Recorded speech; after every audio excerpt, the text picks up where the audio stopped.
I don't know where Carrie is. I don't know. Where's Carrie? Apparently it's important.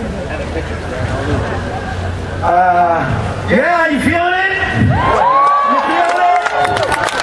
Where else do you go but to Mr. Adam Savage from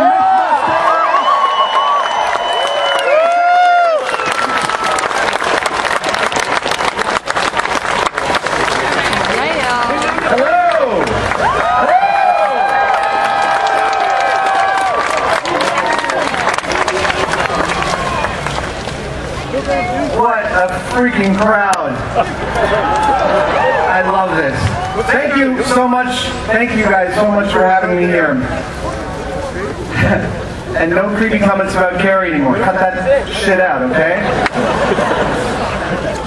I have been racking my brain for the past few weeks trying to think of ways to talk about reason and being reasonable. It turns out it's not a simple subject.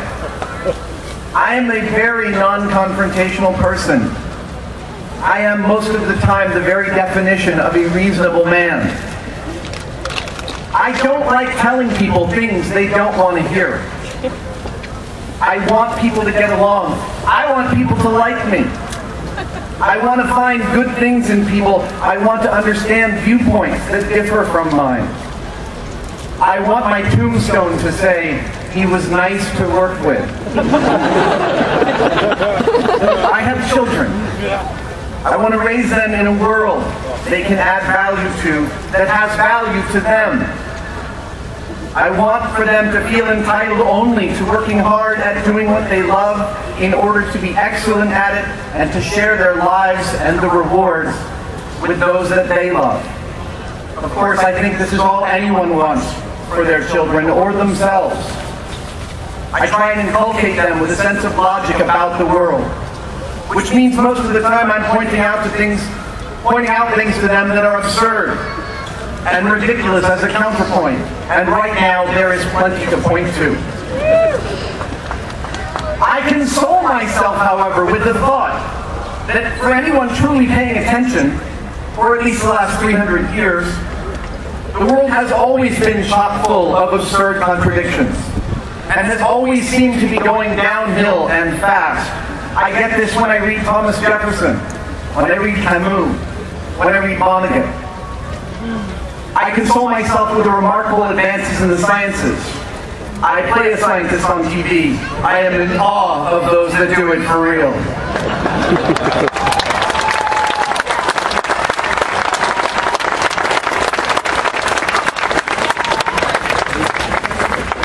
Testable, provable phenomena and the predictions they allow, big and small, brought me here in front of you today. And they will take me back to my family when I am done. They allowed me to drive to DC on a bus, type my speech on a screen, ride to this rally in a car, walk on shoes that support my feet, and wear clothes and a hat that protects my pale skin from the sun. to fly on a plane home. That plane I will get on exists and stays in the air because of a million large and tiny tested predictions about lift, drag, material performance, physics, electricity, radio waves, wear, tear, shear, checklists, human error, machine error, and redundancy.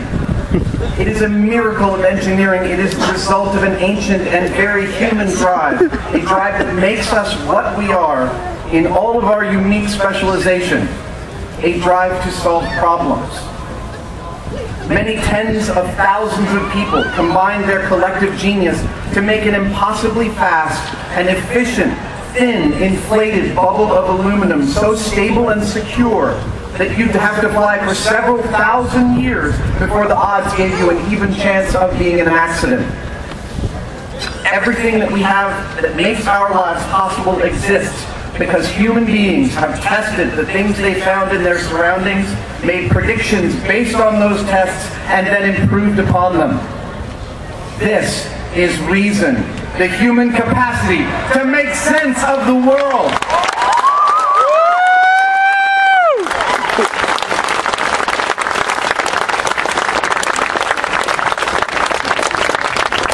Here are some other things.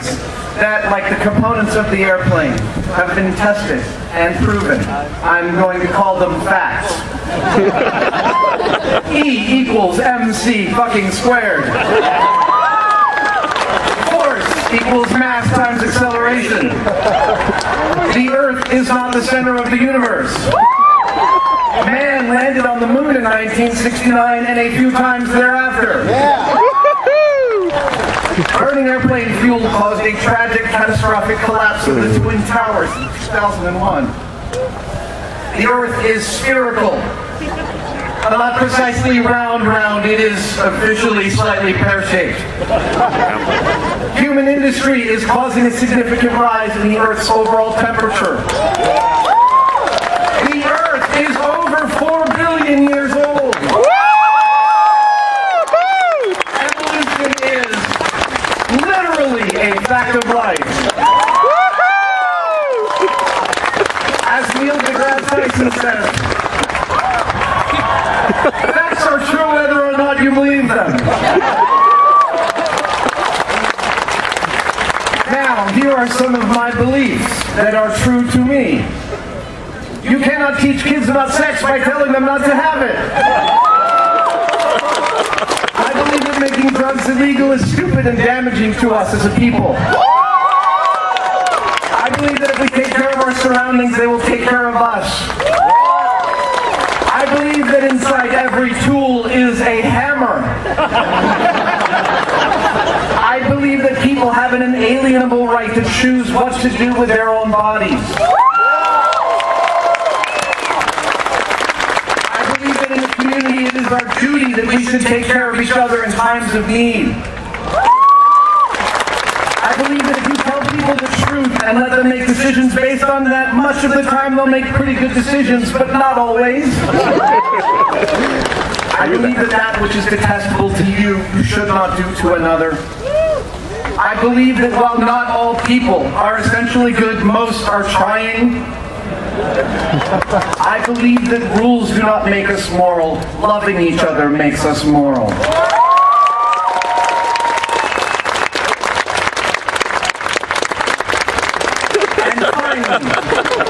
I have concluded through careful empirical analysis and much thought that somebody is looking out for me, keeping track of what I think about things, forgiving me when I do less than I ought, giving me strength to shoot for more than I think I'm capable of.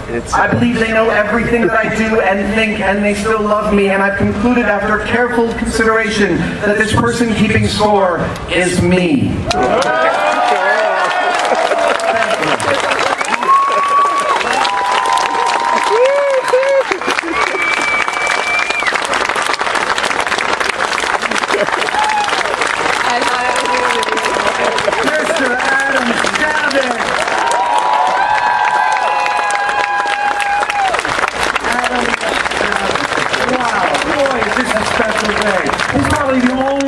History where you could get a Bruce Springsteen-sized cheer just for saying the Earth is over 4 billion years old.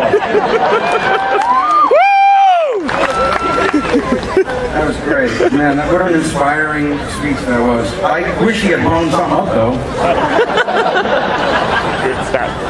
I guess that's probably not a good thing to do on the Washington Mall. Politics, you know.